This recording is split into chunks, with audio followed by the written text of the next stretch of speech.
आखिर election commission तर्क पर और साक्ष्य के ऊपर बात क्यों नहीं कर रहा है? मेरा सवाल इलेक्शन कमीशन से कि आखिर इलेक्शन कमीशन राहुल गांधी को शपथ पत्र देने के लिए क्यों बोल रहा है या फिर देश से माफी मांगो। इलेक्शन कमीशन ने कहा है राहुल गांधी या तो माफी मांगे या शपथ पत्र दाखिल करे, तो आखिर ऐसा क्यों हो रहा है? अगर तर्क से हम बात करें तो राहुल गांधी जी ने साक्ष्य दिया है, जिस साक्ष्य का इंडिया टुडे ने भी सत्यापन किया है, उसको फैक्ट चेक किया और उसको सही पाया।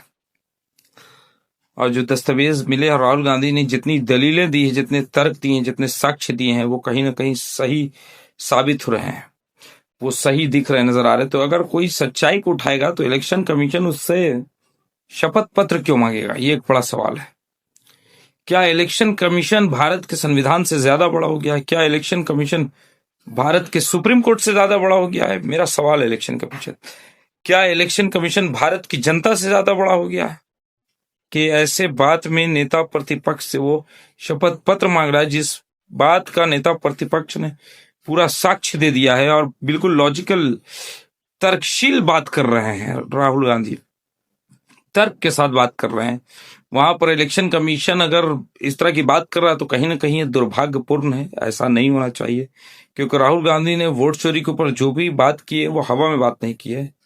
काफी सारी स्टडी के बाद उसका विश्लेषण दिया है और पूरा डिटेल में प्रेस कॉन्फ्रेंस करके उसके बारे में बताया। लेकिन इलेक्शन कमीशन ठीक उसके उल्टा, अगर इलेक्शन कमीशन गलत नहीं है या कोई गड़बड़ी नहीं हुई तो फिर इलेक्शन कमीशन को प्रेस कॉन्फ्रेंस खुलकर आगे करना चाहिए सामने, और प्रेस कॉन्फ्रेंस करके खुल के आके सामने बोलना चाहिए कि राहुल गांधी गलत बोल रहे हैं, ऐसा ऐसा नहीं है, देखिए ये ऐसा ऐसा मामला है, पूरा मामला एक्सप्लेन करना चाहिए। लेकिन इलेक्शन कमीशन सामने नहीं आ रहा है, बल्कि सीधा बोल रहा है कि राहुल गांधी शपथ पत्र दें।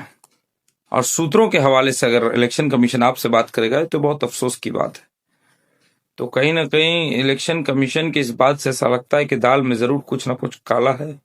बाकी जो राहुल गांधी ने बोला है वो कहीं अपील नहीं की है किसी कोर्ट में, और ना ही इलेक्शन कमीशन को कुछ बोला है। उन्होंने तो देश की आम जनता, देश के युवाओं को ये बताया, उनसे अपील की कि देखिए देश के अंदर चुनाव के अंदर क्या हो रहा है, देश में जो चुनाव हो रहे हैं उस चुनाव के अंदर क्या धांधली हो रही है, किस तरह से वोटों की हेरा फेरी हो रही है। बात तो असल यही है और बात में उनके दम भी है, अगर इसको साक्ष्य के और तर्क के आधार पर जांचा जाए तो।